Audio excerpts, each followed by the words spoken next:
Приветствую, дорогие друзья! И сегодня у меня на канале уже многим известный гость, блогер, общественный деятель, член Союза родителей вместе Ирина Жильцова. Здравствуй! Добрый день, друзья. Добрый день, Алексей. Мы начинаем сегодня наше интервью, наш разговор с очень тревожных новостей. Нам говорили, что никакого социального рейтинга не будет, хотя тот же университет РГСУ уже начал разработку, которая называется «Мы», как Роман Замятина. Очень интересное совпадение. И вот буквально на днях, совсем недавно, да, там, ну, может быть, неделя назад, две, выходит интересная новость, официальная абсолютно. В России создадут досье на каждого гражданина до 35 лет. На госуслугах появится цифровой профиль, в него войдут профессия, образование и социальный статус, друзья. Профиль будет сопровождать человека всю жизнь и не обнулится после 35 лет. Ирина, пожалуйста, полный карт-бланш, твои мысли на этот счет. Да, Алексей, я хотела бы еще добавить сразу новость про цифровой профиль молодого человека в Да. России. Новость, которую ты мне тоже прислал и предложил также обсудить, это то, что Госдума уже одобрила в первом чтении законопроект о повсеместном внедрении электронных студенческих билетов, которые будут доступны точно так же на госуслугах. Все у нас стекается в единую точку на госуслугах. Вот. Ну, соответственно, конечно же, все у нас законы, которые принимаются летом в спешном порядке, мы их тоже попозже чуть разберем, вступают в силу с 1 сентября 2025 года. Действительно, зачем долго ждать?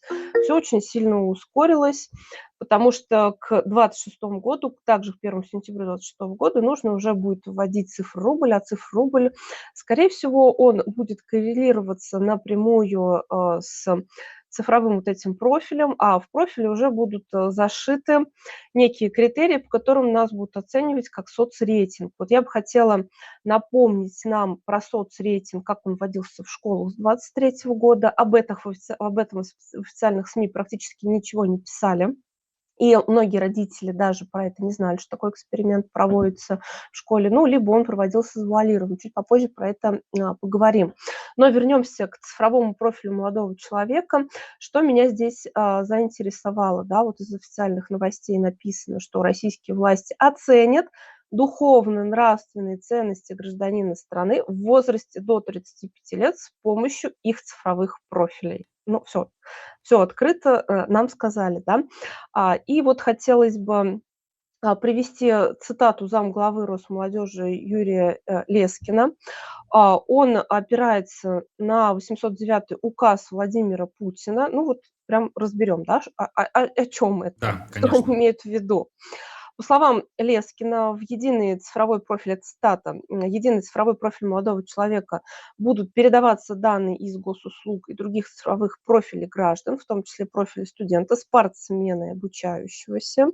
Эти данные позволят оценивать молодого человека с точки зрения его жестких успеваемости, оценки специализации и гибких навыков, коммуникабельность, активность, заинтересованность, отметил чиновник. Вспоминаем тут же Грефа, да, все мы помним, он говорил и пытался внедрить через свои сберклассы как раз гибкие, жесткие навыки, в том числе через Марину Ракову, которая была его рукой, и именно курировала этот проект сберклассов, от которых родители смогли отбиться в 2022 году. Мы от Грабца официально добили официальное заключение, что эти сберклассы не рекомендуются к обучению в школах, потому что это выстраивание вот этого профиля обучения ребенка по определенной траектории, тестирование ребенка, когда единожды искусственный интеллект протестирует вашего ребенка, ребенок, допустим, покажет знание дворника, и, извините, к 11 классу ваш ребенок будет выучен искусственным интеллектом по этой индивидуальной траектории дворником. Вот в этом весь смысл вот этих экспериментов и то, про что говорил тогда еще Греф, гибкие жесткие навыки. Дальше цитата про цифровой профиль и про соцрейтинг. Оценивать планируются и ценности молодых людей, однако для этого пока нет методологии, признал Лескин. У нас есть по-прежнему потребность в формировании методологии, как оценивать ценностный профиль молодого человека в соответствии с 809 указом Путина. Мы рассчитываем, что единственный цифровой профиль может помочь как раз-таки не только жесткие гибкие навыки оценивать, но и смотреть ценностную базу и правильным образом ориентировать молодого человека, чтобы реализовывался указ о традиционных ценностях. Вот этот вот 809 указ каким-то чудом был утвержден Путиным в 2022 году. Честно, он через меня точно так же пролетел. Я про него не знала, и вот он только сейчас скрылся, когда стали говорить про соцрейтинг. Он называется как «Основы госполитики по сохранению и укреплению традиционных российских духовно-нравственных ценностей». Дальше в СМИ пишут, что к этим ценностям указ отнес в том числе патриотизм. Помню, да, 22 год, когда началась у нас спецоперация как раз. Служение Отечеству и ответственность за его судьбу, коллективизм, историческую память и единство народов России.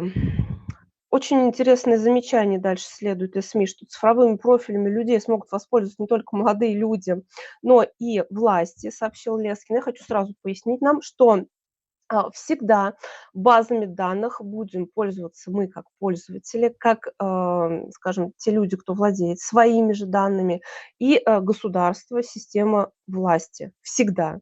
Это везде, на госуслугах, в любом портале, где вы регистрируете ребенка, в электронном журнале и так далее, и тому подобное.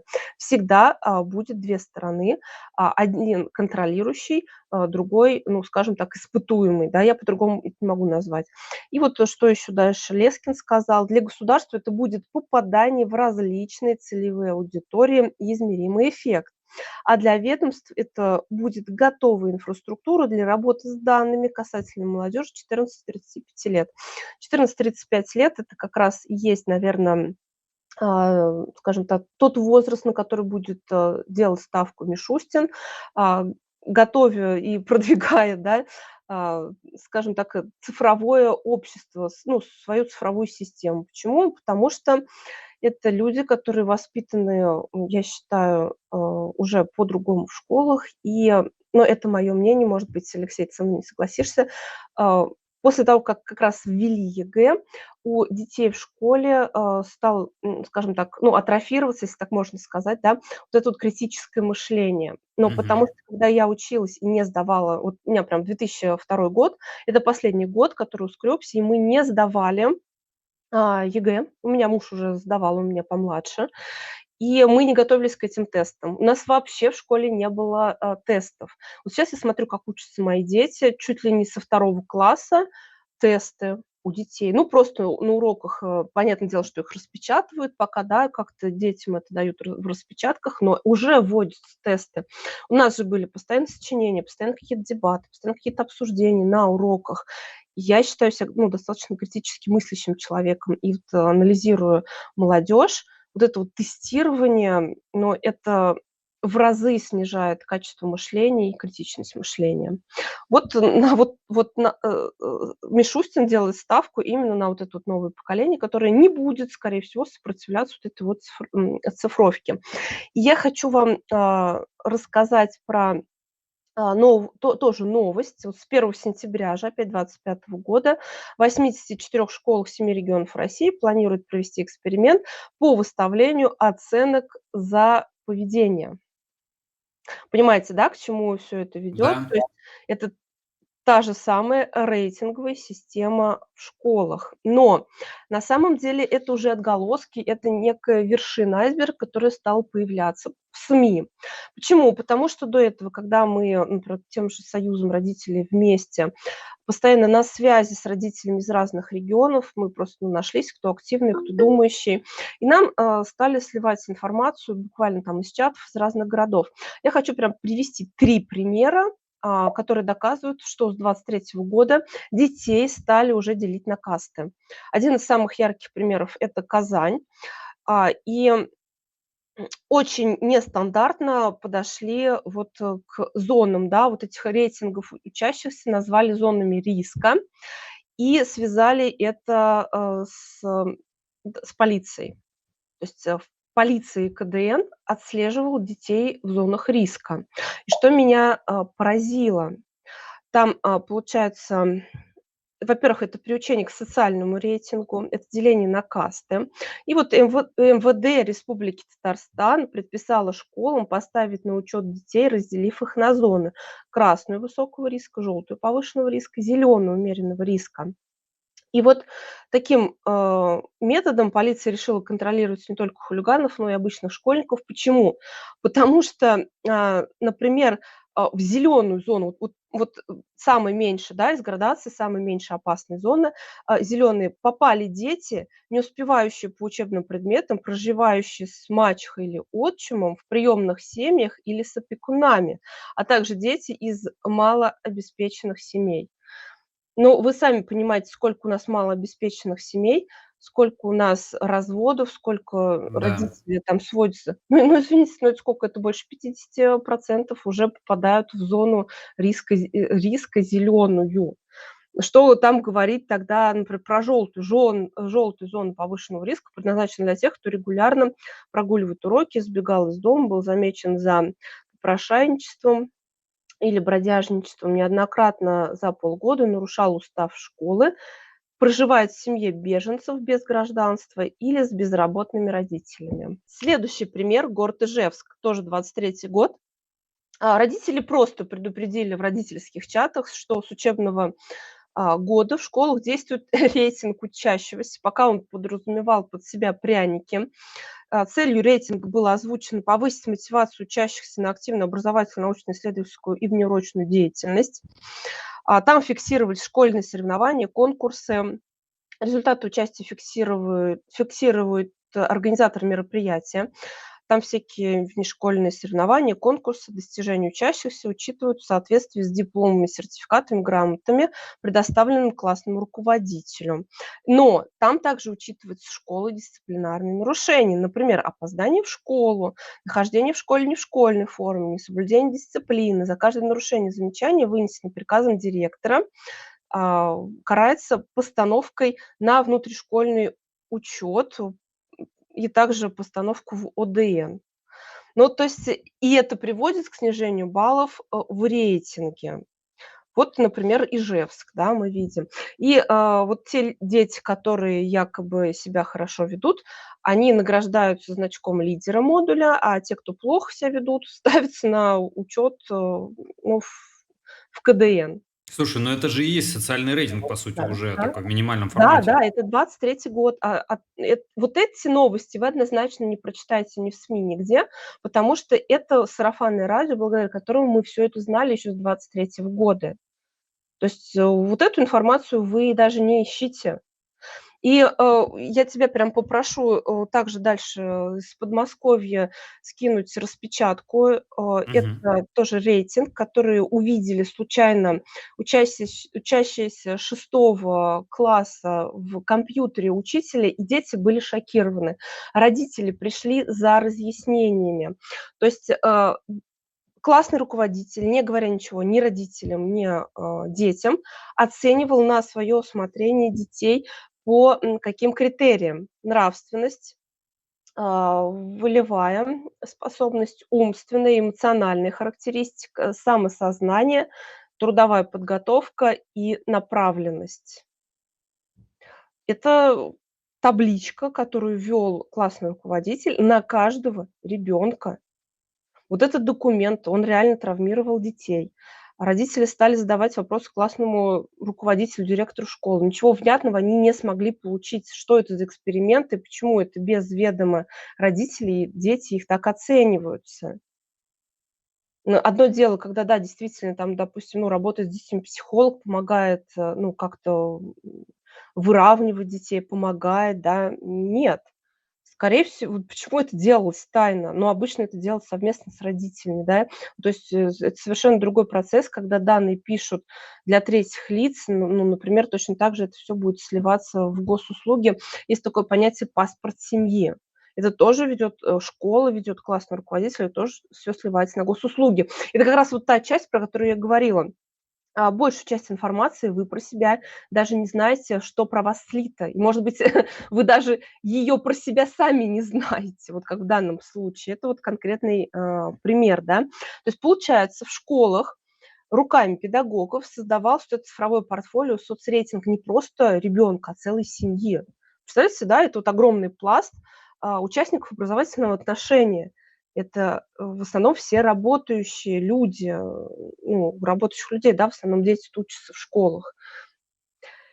И вот что потом с этими данными будет делать искусственный интеллект по субъективной оценке того же самого классного руководителя, но выстраивать те же самые траектории, да, про которые мы чуть раньше сказали, то, что Греф предлагал. Ну вот примерно вот так вот.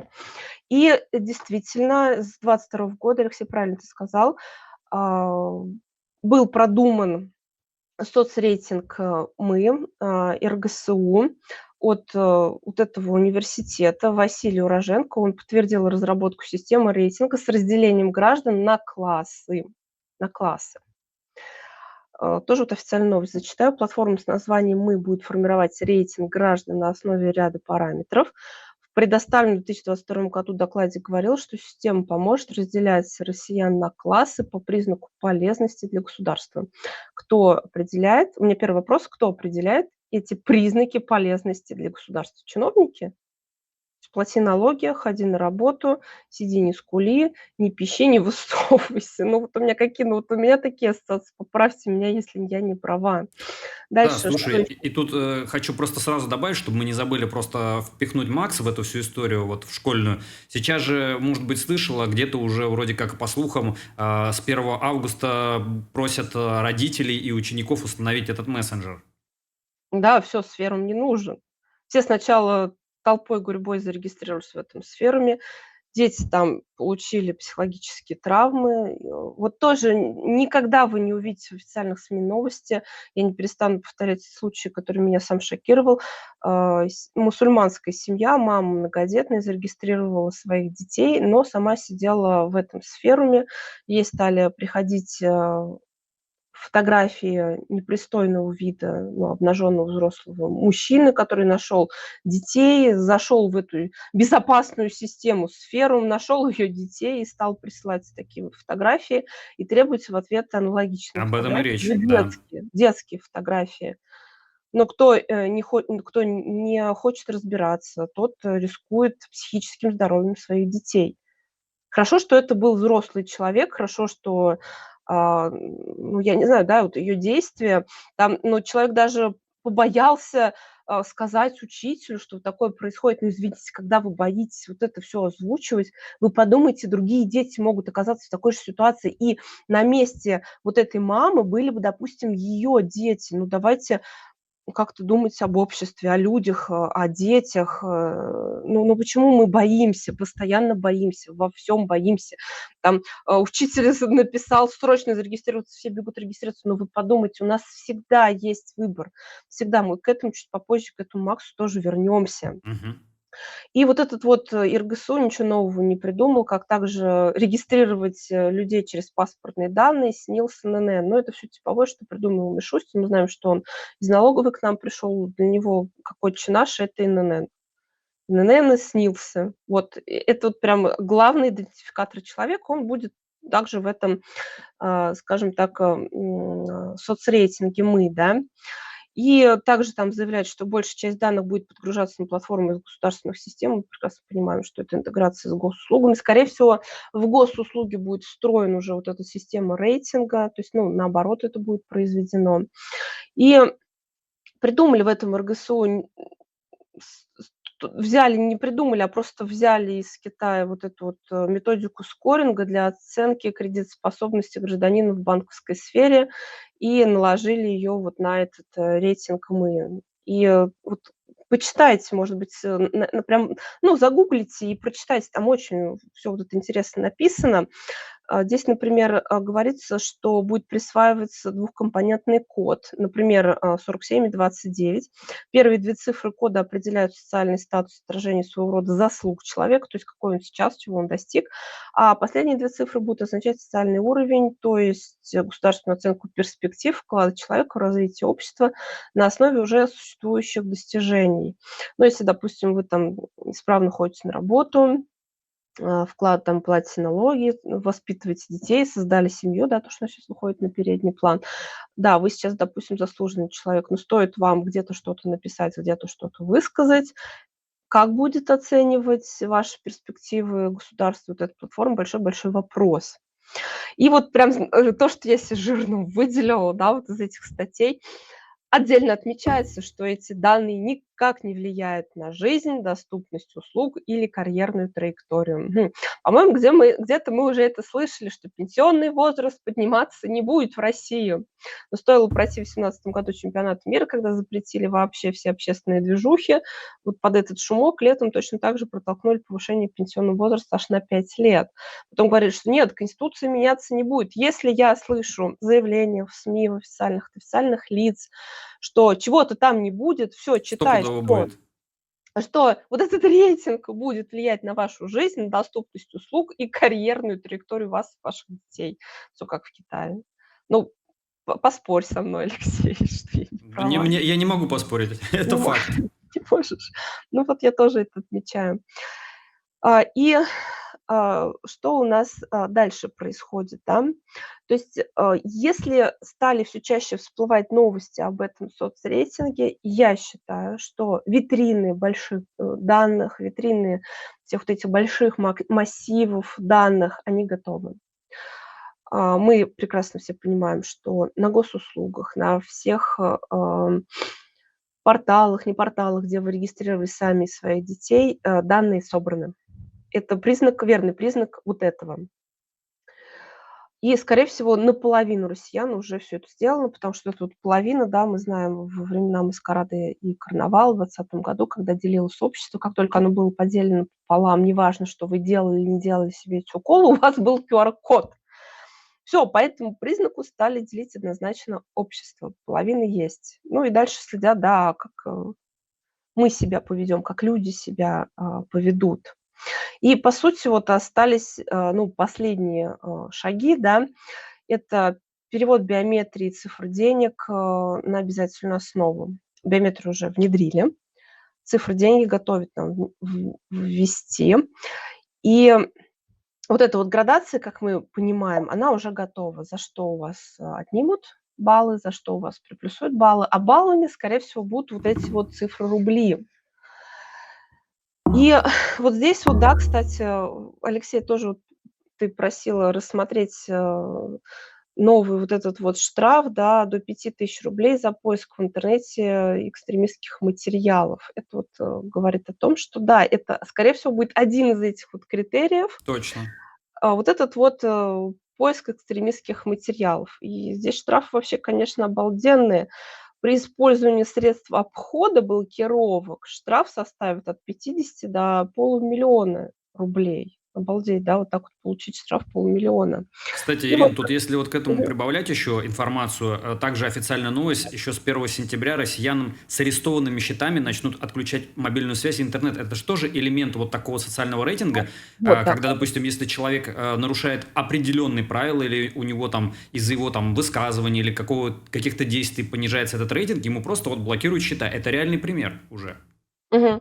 Друзья, я предлагаю вам писать под видео комментарии, какие вы еще такие вот критерии социального рейтинга тоже, может быть, заметили. Ну, очень интересно будет на самом деле почитать. Да. Да, я всегда читаю комментарии. Давайте вместе размышлять и думать. Когда мы вместе включаемся в мыслительный процесс, все, нам потом самим будет легче все это донести до других людей. То есть, смотрите, я, допустим, раньше тоже, ну, не придавала большому значению там агитации, что людям передавать информацию — это очень важно.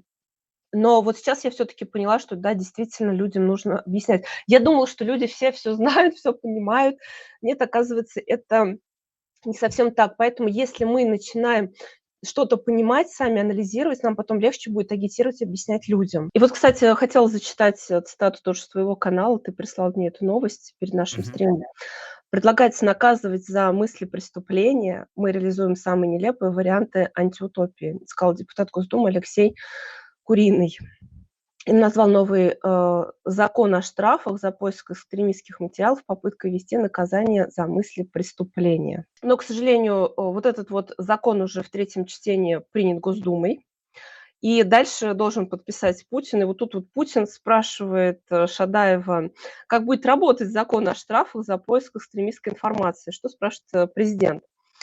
Закон-то вот, который принят Госдумой, как вы предполагаете, как должен на практике-то функционировать, спросил президент. Ну, Шадаев просто ответ у него, как обычно, убойный. Рядовые граждане, нам кажется, могут чувствовать себя спокойно, предположил чиновник. Но ключевое слово «кажется». Шадаев М. отметил, что на практике силовики должны будут доказать, что был умысел, и пользователь знал заранее о том, что это экстремистские материалы. Как именно они будут это доказывать, министр не пояснил. Шадаев также сказал, что россиянам не придется учить 5500 наименований материалов, признанных экстремистскими, чтобы случайно не нарушить закон. Я не представляю, как это будет работать на практике. Вот и Не, посмотрим дальше, что там, как будет работать. Очень интересно. ну вот и на самом деле ничего интересного, Алексей, нет. Хоть чтобы Путин не подписал, например, этот закон, может, у него что-то там будут какие-то сомнения, если он хоть какой-то вопрос задал. Ну, очень сомнительный законопроект. И давайте вот вернемся, да, к биометрии. Почему? Потому что к базам больших данных, ну, это краеугольные такие камни для отслеживания в режиме онлайн, конечно же, нужна биометрия. И вот сейчас лето, и, конечно же, многие путешествуют, ездят. В аэропортах мы видели много видео, где людям предлагают сделать селфи, люди, не понимая, не спрашивая, зачем это, что это, сдают свою биометрию.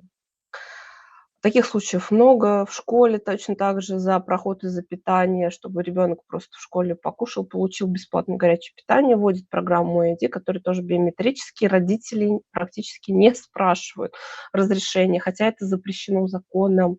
572 ФЗ, который об биометрической идентификации, гласит, что только с разрешения родителей можно собирать с ребенка биометрию. Уже просто, напролом прут, собирают со всех им это очень нужно. Обратите внимание, что в 2024 году очень много было заложено средств бюджета на камеры слежения. Алексей, я тебе тоже присылала новость, которая меня очень возмутила по поводу моего города. Мгм. 155 камер на население 60 тысяч в моем городе Заречном стали функционировать. Умный город, который нам подарил еще в 2018 году по программе ООН. Программа называется «Хабитат». Хабитат, это обитатель, житель. И мы переплюнули те же самые Лос-Анджелес и Сан-Франциско. Кстати, Сан-Франциско умные жители написали заявление в прокуратуру, в другие контролирующие органы, и там запретили эту программу умного города, потому что в Сан-Франциско суд постановил, что а, те же самые полицейские могут интерпретировать эту информацию как угодно, в том числе удобно, как им, например, будет. Сан-Франциско отказался от умного города. Теперь готовится Лос-Анджелес, но он будет в 2028 году, а вот моя глухомань зареченская, потому что мы в 600 километрах от Москвы находимся, под Пензой, в 20 километрах, да, где-то там. Ну вот нам привалило счастье еще с 18-го года. Мы включились в эту, в эту урбанизацию городов, всемирную организацию городов наш Заречный вошел по этой программе слежки за гражданами. Вот так вот на нас все это тестируют, реально как в консервной жестяной банке. Но я хочу сказать, что именно вот те эксперименты, которые проводят на моем городе, они и позволили как-то нам объединиться думающим, и мы стали думать и разбираться, что мы только не пережили. И ладошки от Грефа — это когда судит рисунок вен, то, чтобы ребенок покушал в школе, стали собирать. И Торы у нас 5 территорий опережающих развития в Заречном. Вот здесь, особо нет ничего. Ну, ладно, там, понимать, Дальний Восток или, там, где есть ресурсы, нет. И у нас есть эти 5 площадок на маленький городок. У нас тут точные застройки проводятся для элитного жилья, наверное, на будущее, да, уже планируют. У нас тут сберклассы пришли с этим Грефом. Вот именно последней каплей в 2020 году стал сберкласс от Грефа, когда детей несогласных буквально стали принуждать к регистрации в этих сберклассах. И мы тогда объединились с родителями, и свой совет горожан создали родителей, и с другими родителями совет также создали, объединились. Но вот было бы несчастье, да счастье, или как там наоборот, да, говорится, Да. ну, поняли, да, что я имею в виду. То есть вот этот вот то, что у меня в городе происходит, Меня толкает к тому, чтобы я развивалась, я понимала, я объясняла жителям, ну, потому что это мои условия безопасности. Мы выгнали этого Грефа из 2 школ. У нас другие школы, они не пришли эти сберклассы. Мы, допустим, запретили в администрации выписывать нам QR-коды. Ну, помню 2020 год, нас как собак выгоняли, родители выгоняли как собак, когда мы приводили детей на кружки. Мы так возмутились.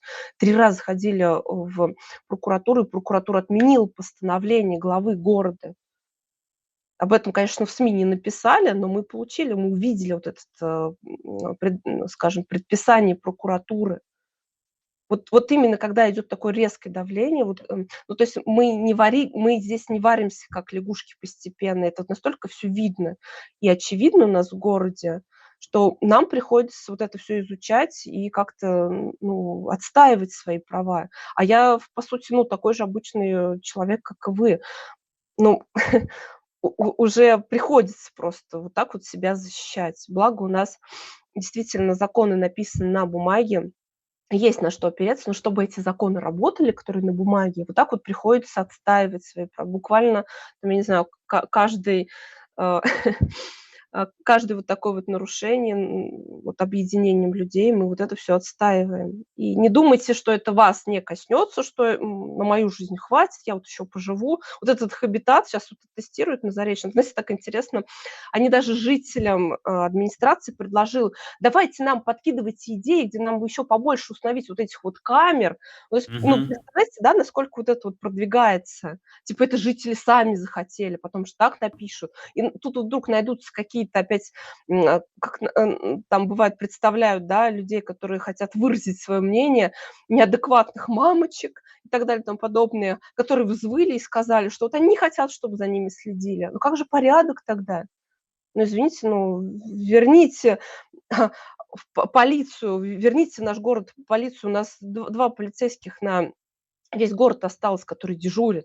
Нет, а как камеры спасут? Я вообще не понимаю, как могут спасти камеры. Ну, это уже так вот мои размышления о своем, да, вот то, что нам ближе. Но и думайте тоже, друзья, у вас скоро все это придет. Вот если у нас вот это вот оттестируется, там жители ломанутся, скажут: "Вот я хочу вот эту камеру вот здесь". Ну, ждите тогда и в ваших городах. Я вас поздравляю. И не думайте, что 20-30 лет мы еще поживем. Нет, не поживем 2-3 года, и все будет Слышишь, Ира, готово. я люблю шутить на эту тему, говорить, что скоро у вас в туалете дома поставят камеру, и вы захотите это, чтобы у вас было безопаснее при этом.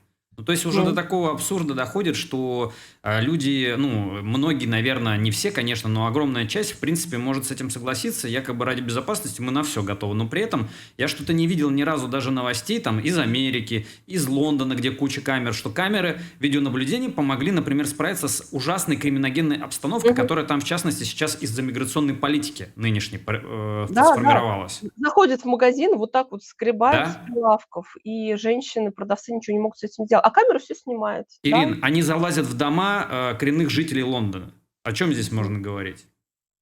понятно. И вот, кстати, о Великобритании хотела тоже новость, да, озвучить нам. В интернет по биометрии, я ее так назвала. В Великобритании вступил в силу закон о безопасности в интернете. Его приняли под предлогом защиты детей.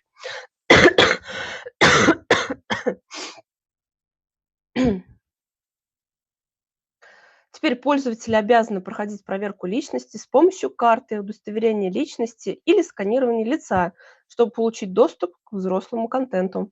Причем эти требования касаются вполне обычных платформ и сервисов.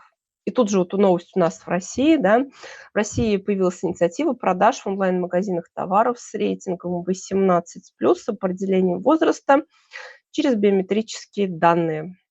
Как мы прекрасно понимаем, начало будет положено, и потом под это, ну, в интернет вы не зайдете без биометрии, Да? чтобы чтобы вы сами себя сдали, что вы смотрите, что вы делаете, что вы пишете и так далее, и тому подобное.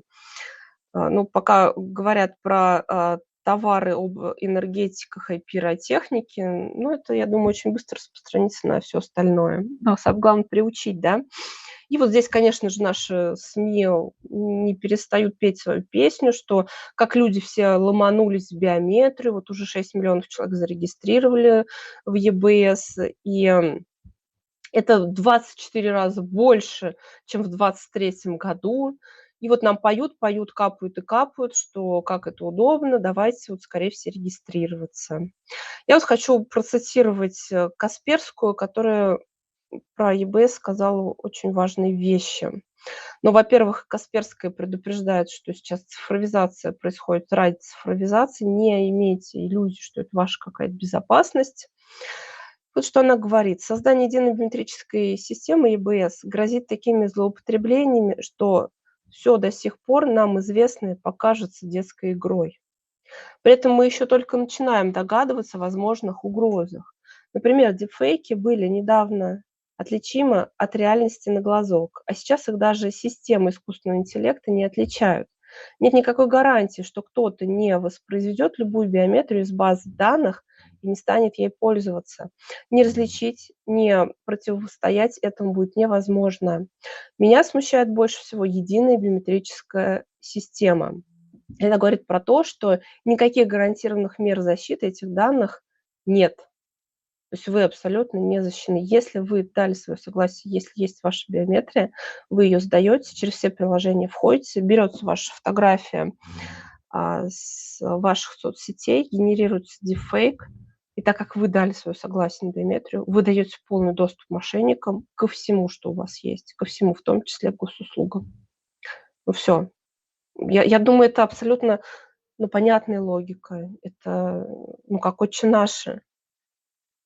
Ну, дальше, Кстати, получается, за да. всё отвечаете вы. За все отвечаете. Вы дали согласие. Ну, извините, ну, утекли данные. Ну, вы же дали согласие, чтобы вас туда поместили? И вот, когда я говорю про биометрию на многих стримах, многие говорят, что да ладно, вас там везде уже сняли и так далее, там потом. Извините, у меня официальный отказ, и я четко слежу за тем, где, как я разговариваю, как я прихожу в банки, где я как снимаю налички и так далее и тому подобное. Никакие приложения банковские я себе на телефоны не устанавливаю и так далее и тому подобное. Но я считаю, это хоть какая-то защита. Я очень не хочу попасть в эту ЕБС, очень. И вот, я хочу напомнить про базу, большую базу данных, которая будет являться платформой э, получается, к профилю молодого человека, к цифровому портфолио ребенка. Это витрины школьника. Точно так же летом 23 года, как и биометрия. Все это было развернуто в каждом регионе, в 89 регионах есть каждая витрина школьника. Это и есть эта система больших данных, которая собирает, и хранит в себе все данные и передает на госуслуги, в том числе электронному правительству. Официально витрина школьника называется ЕИП-Инсуд. Переводится как "Единая информационная платформа национальной системы управления данными инфраструктуры электронного правительства". Все, точка. Еще раз повторюсь, в госуслугах вы увидите маленькую часть про себя информации, которая вам разрешит вывести вот это электронное правительство. Все остальные данные, которые будут с вас собраны, где бы вы ни регистрировались, это будет доступно электронному правительству для того, чтобы через искусственный интеллект выстраивать вам социальный рейтинг и оценивать вас по тем критериям, которые мы должны еще, кстати, выяснить, да. И, вот я хочу сказать, что родители своих детей полностью слили. Полностью. Почему делать ставка именно 14-35-летних? Потому что родители регистрируют детей в навигаторе. Навигатор — это кружки увлечения. Электронный журнал "Дневник" нас туда не спросили, внесли в школе учителя, директора. Вспомните про ГТО. Там полностью ваша вся физподготовка. ГТО также выводится на госуслуги. Вспомните про воинский учет. Вот сейчас, кстати, присылают, да, некие какие-то постановки на учет, ну, моим друзьям, в том числе через госуслуги. Мгм. Вспомните сферу, вспомните "Мой спорт" приложение, где абсолютно все данные, вплоть до пульса вашего ребенка уже слиты туда. Вспомните медицинскую карту, также на госуслугах у вас, если вы проделали, да, вот эти вот все модные процедуры, у вас также генерируется, выходит вот этот вот QR-код, ну, какой срок действия и так далее, и тому подобное. Все это уже там есть. Также туда прибавляется социальный паспорт семьи, который мы частично затронули, и профилактика. Профилактика — это единая система по КДН. Ну, по сути дела, это ювеналка. Вот. Ну вот так вот все вот это вырисовывается у нас, в единую систему. И получается, что общество в 23 году, в 24 году сферумы, витрины, биометрию, ну, по сути дела, проглотило, потому что стали туда не нытьем, но катаньем все-таки заходить даже те, кто были изначально против. И вот мы Даже сейчас так. имеем, да, даже так. И мы сейчас имеем то, что мы сейчас имеем. Это, по сути, следующий этап – это мессенджер Макс. Дорогие друзья, мессенджер Макс – это витрина уже не на детей, а на вас, на всех, на все наше общество. Это Макс. Поэтому он и нужен. И вот этот вот громко произнесенный, да, национальный мессенджер был озвучен как единой цифровой экосистемой для граждан. Это то, к чему стремился Греф все это время, да. Они вот это свою вселенную Сбера тут все рекламировали, что Сбер – это не просто банк, это вселенная Сбера. И его фаршировали абсолютно всем, да, всеми удобствами якобы. И вот Владимир Путин, он лично попросил всех ответственных чиновников, глав банков и так далее перевести все услуги на эту платформу Макс. Макс – это не мессенджер, это не звонки, это платформа по аналогии Вичата. Понимаем, да, что вот мы идем абсолютно по одному же сценарию, что и Китай, но мы их уже догнали. И вот все происходит, еще раз повторюсь, летом. Буквально там 18-10 июня Госдума одобрила в 3 чтениях МАКС. Причем, знаете, такая формулировка о предустановке вот этого мессенджера на любые продаваемые, ну, Устройство, аппараты, да? да, устройства, то есть это Это с 1 телефоны, сентября, да, планшеты, Ирин? 1 сентября. Получается, 18 июня подписывает Верхняя палата, парламентарии наши, и 24 июня Путин подписывает, что этот закон с 1 сентября у нас вступает в силу. Посмотрите за номером 6799-80-8. Вот почитайте, да, вот этот вот новый закон о мессенджере. И, конечно же, как всегда, эту разработку отдают частным компаниям. Мы понимаем, что ЕБС принадлежит Ростелекому как разработчику. Да, заказчиком могут быть мы. Сферум принадлежит ВК, Макс принадлежит ВК. Все, это частники. Государство выступает заказчиком, но разработчиком не выступает. Это все частники, все наши данные в частниках. Частники – это капитализм, это получение прибыли.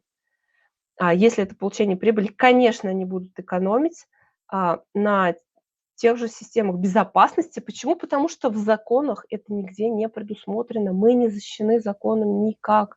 Нет никаких требований к разработке, к хранению наших данных и так далее и тому подобное. И вот этот вот мессенджер Макс, правильно сказал Алексей, стали уже буквально вот, 2 месяца прошло, как его объявили, да, там закон еще не вступил в силу, он там еще не доработан, не разработан, но всех детей туда уже гонят, в этот Макс. Я хочу сказать, что возрастное ограничение 12+. Всем родителям сбрасывают, что сферум уже все не нужен, быстренько все бегите в Макс. Я хочу сказать, что у нас, ну, есть уже друзья, да, на уровне работников департамента образования, потому что и там есть тоже думающие, понимающие люди, что реально ни к чему хорошему цифровка в образовании не приведет. Нам слили документ по Пензенской области. Документ относился к дошкольным учреждениям, и даже в дошкольных учреждениях, дошкольные учреждения – это сады, что там заставляют всех вступать вот в этот вот, устанавливать вот этот вот МАКС. Ну, мы, конечно же, не будем говорить про школы, колледжи, университеты и так далее и тому подобное, всех туда. Мэр Краснодара у нас еще в июне приказал администрация общаться только в отечественном мессенджере МАКС. Там все повально другие регионы последовали их, по их стопам. Более интересно поступил губернатор Александр Беглов. Он в Петербурге, да, заявил, что в этом МАКСе будут все наши службы скорой помощи, полиции, пожарный. Вот все переводят туда в МАКС. Ну, якобы для безопасности тоже по-любому все установят. Ну, логично, казалось бы, да, хороший, в принципе, ход, что тут можно сказать. Так что, дорогие родители, ученики, дети, воспитатели, чиновники, все На старт, внимание, марш, все в макс. Вы побежите, я нет, я не побегу. Сферу мы отбились, отобьемся от макса. Но все зависит от нас, от общества в целом. Давайте как-то думать. И вот, Алексей, тоже ты просил, да, вот новость, присылал по поводу "Ватсапа", что WhatsApp заблокируют в России уже в августе по решению суда, Сейчас вроде откатили назад немножко эту инициативу. да? Ну, Мгм. то есть хотят хоть какую-то альтернативу оставить. Но меня поразила Да. травля "Телеграма". Я думаю, ты тоже про это слышал, что Мгм. "Телеграм" назвали основным каналом распространения информации о наркотиках, и антинаркотическая комиссия Петербурга связала это с отсутствием модерации контента в мессенджере. Вот тут вот прям стоп, берем на вооружение и читаем, все вот эти соглашения с Максом. Пинают на "Телеграм", а что мы, видим в соглашении с Максом? Что компания, ну, ВК, да, которая разрабатывает Макс, никоим образом не контролирует, не проверяет, не модерирует пользовательский контент перед размещением. В информационной системе сервиса и его программном обеспечении отсутствуют технические решения, осуществляющие контроль действий пользователя. Компания несет ответственность за любые убытки, потери, вред, включая вред имуществу или здоровью пользователя, причиненные пользователю в результате пользования им приложений. Все действия, совершенные пользователем на сервере с использованием своего аккаунта, считаются совершенными таковым пользователем лично. Вы просто заходите по номеру телефона, регистрируетесь там. Неважно, потеряли вы телефон, украли у вас телефон, еще что-то случилось.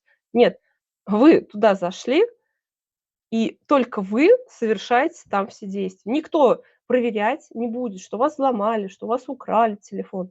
Вот представляете, какие огромные риски? И, конечно же, вот этот вот Макс, пока он будет знать немного информации о вас, то, что вы там внесли фотографию профиля, номер телефона, фамилию, имя, отчество, еще что-то добавили. Но как только Макс сгенерируется с госуслугами, все, всю информацию Макс будет о вас знать. И вот хочу обратить внимание, ну, такие сознательные, да, внимательные активисты, которые стали заходить на госуслуги, видеть там Макса. Макс – это помощник, который был разработан в 2023 году. Он, кстати, по биометрии мог вам выдавать любые справки просто по вашему голосу. Биометрия – это пока основные параметры: голос и лицо. Так вот, вот с этим помощником Максом госуслуг вы могли говорить, если сдали биометрию, и собирать там всякие справки, информацию. Ну, совсем для ленивых, да, кому зайти сложно, и там нажать пару кнопочек.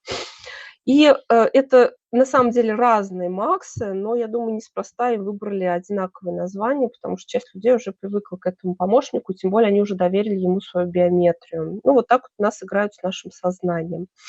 Поэтому, если вы, кстати, добровольно и безоговорочно, согласны на все условия, как только вот вы нажимаете кнопочку "Установить" вот этого приложения Макс, все, полностью ответственность на вас, за ваши деньги, за любой контент, за всякие вредоносные ссылки, за психологический вред, который получат ваши дети, за любые изменения, дополнения, которые они туда внедрят. Вы на все согласны. Все, это ваша зона ответственности. Запомните это. Поэтому, кто хочет, пожалуйста, вперед, попробуйте установить его, попробуйте установить, потом его удалить. Я думаю, у вас это уже не получится. Там же Еще вот еще в этот закон. соглашении как раз есть история про то, что данные будут передаваться, это тоже не скрывается. Нет, нет, все, пожалуйста, читайте. Только вы нажали кнопочку "Установить вот этот Макс", все, вы на все согласны, вы за все отвечаете. И вот "Телеграм", да, на "Телеграм" здесь пеняют то, что распространение информации, и антинаркотическая комиссия Петербурга подняла голову на "Телеграм". Ну, а в Максе что? Вот вам ответ. А, самый простой вариант не устанавливать, самый простой вариант, если вас там заставляют на работе, учителя и так далее, и тому подобное. Гражданский кодекс, статья 421.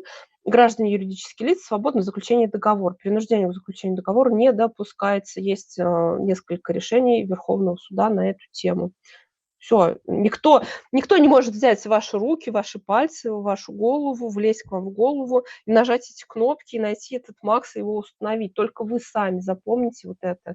Думайте, анализируйте, отстаивайте себя, как бы на вас не давили, потому что это ваша безопасность.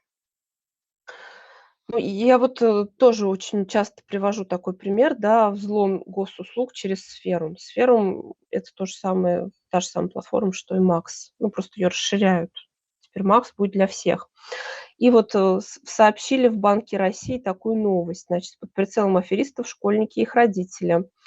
Как мошенники взломали госуслуги, прикрываясь сферумом. Аферисты добавляются в классные чаты или ищут аккаунт родителей школьников в соцсетях, затем под видом школьных секретарей предлагают помощь с регистрацией или обновлением профиля в сферуме. Для подтверждения просят назвать код с госуслуг, получив доступ к учетным записям, пытаются оформить на жертву кредиты. Чтобы быть убедительней, с помощью нейросетей генерируют дипфейки учителей. Привет, да, всем, кто сдал биометрию. Знакомый голос или видеоизображение педагога вызывает доверие. Ну, это вот обратная сторона оцифровки. 100%. Вот.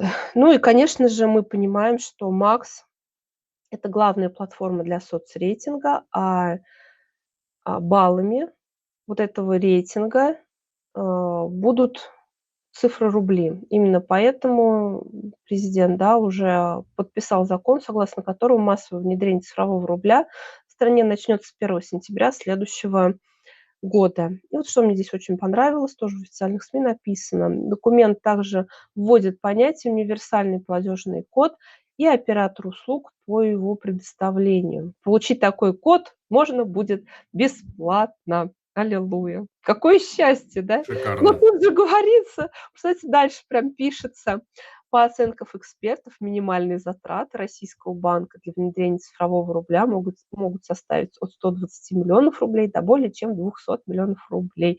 Все за наш счет.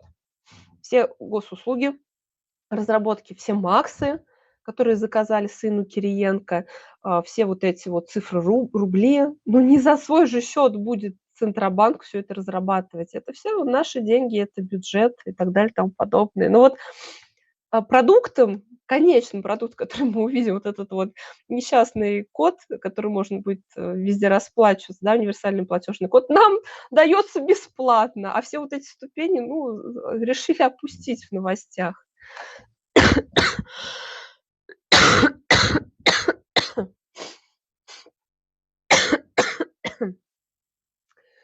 Ну и помните про вот этот вот кошелек, который будет разработан также центральным банком. Вы можете его открыть только добровольно, только по вашему согласию, только при вашем участии. Пожалуйста, выбирайте, нужно вам это или не нужно. Приходят к вам, допустим, к вашим родителям, говорят, получите пенсию в рублях. Так и отвечайте, я эту услугу не заказывал, мне не нужен цифровой кошелек. Ну, то же самое и на работе, да. И я хочу обратить внимание вас, друзья, на то, что все-таки у нас в стране есть совестливые эксперты, есть Совет по правам человека, и вот именно он выпустил доклад «Цифровая трансформация и защита прав граждан в цифровом пространстве 2.0». В нем отмечены основные выводы, к которым прихожу точно так же и я, да, основные нарушения в сфере оцифровки человека. Главный вывод экспертами озвучен как приговор нашему современному обществу. Цифровизация стала идеологией, угрожающей стране. Хотела прям прочитать пару цитат, да, вот из этого доклада. Я попрошу тоже Алексея под видео выложить ссылку на этот доклад, чтобы вы могли Конечно. сами изучить. С внедрением тотальной цифровизации реальная власть сосредотачивается в руках разработчиков, владельцев и операторов цифровых технологий и платформ. Фактическое наличие у цифрового класса скрытых теневых полномочий, возможностей, рычагов воздействия на граждан и общество при почти полном отсутствии ответственности создает большие риски для прав и свобод граждан России, а также для устойчивости традиционной государственной власти. Вопрос. На каком этапе государство и общество осознает эту угрозу? Дальше цитата. В России происходит все больше заимствований и внедрения готовых западных технологий и платформ. 90-95% всех систем искусственного интеллекта, создаваемых сейчас в России, и предоставляемых как отечественные разработки, основаны на общедоступных открытых решениях, так называемых нейронных Google и Facebook, а также на отечественных программных решениях, говорится в докладе. Ну, то есть какой можно сделать вывод? Государство на данный момент рискует потерять суверенитет и отдать нас, по сути дела, с потрохами в колониальную зависимость. Почему? Потому что никаких отечественных, на самом деле, максов нет. Госуслуги те же самые строятся на вот этих вот иностранных открытых решениях. Друзья, нас дают, получается, потрохами. И дальше что говорится в докладе? Их повсеместное использование, в том числе представителями государственного сектора, создает прямую угрозу цифровой колонизации России в интересах других стран. Такой вывод звучит в докладе. То есть, по сути дела, оцифровка выходит на совершенно новый уровень. И вот то, что мы наблюдали в 2020 году, бал-маскарад, то, что мы наблюдаем, спецоперацию 22 года, я считаю, является прикрытием к внедрению вот этой вот колониальной зависимости нашей страны именно в цифровом секторе. И сейчас вот вы, когда будете читать вот этот доклад, вы прямо увидите цитаты, что, в Америке официально раздаются военные должности очень там полковников, очень высоких должностей именно цифровикам. То есть всё, там уже официально признано, что, гособорона страны, зависит напрямую от цифровиков. И полковники вводятся именно вот эти разработчики всех вот этих систем. Представляете, на какой уровень выходит оцифровка? Шутки уже конченые. Раньше, если мы смеялись над Шадаевым, да, как он там нам говорил в 21 году: "Вот давайте создадим вот этот QR-код, пусть люди ходят в пятерочку, покупают пиво и определяют свой возраст". Но мне было смешно.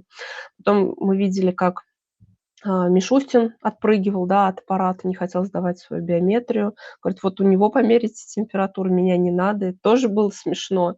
Но теперь уже не до смеха. И поймите, та же самая система с нами в одной лодке. Все будут заменены и все будут оцифрованы.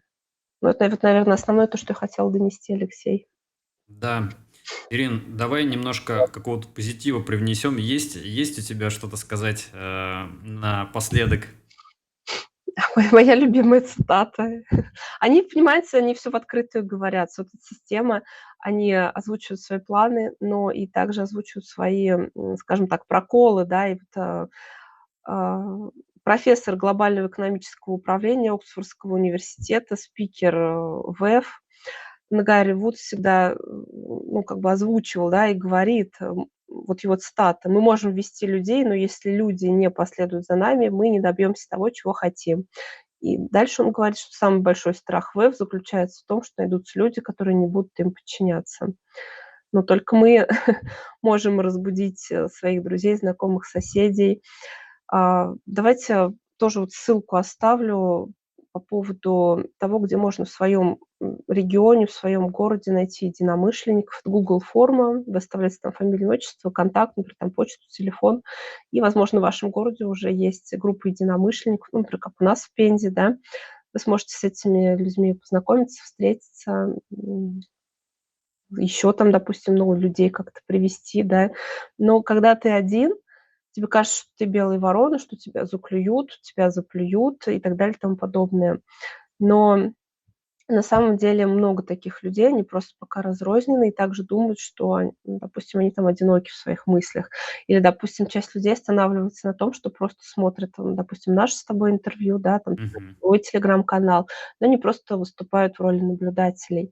Но сейчас этого мало, нужно становиться активными, брать на себя роль именно агитатора. Агитатора и поиска единомышленников. Поверьте, если вдруг выключается интернет, вырубается, А мы это уже не возможно сможем, сейчас? очень возможно, мы не сможем найтись. Это нужно делать сейчас, пока есть время, друзья. Вперед, быстрее! Нас прижимают, вы видите по новостям, что происходит. Поэтому пока есть время, пока есть интернет, копаем, ищем друг друга, объединяемся.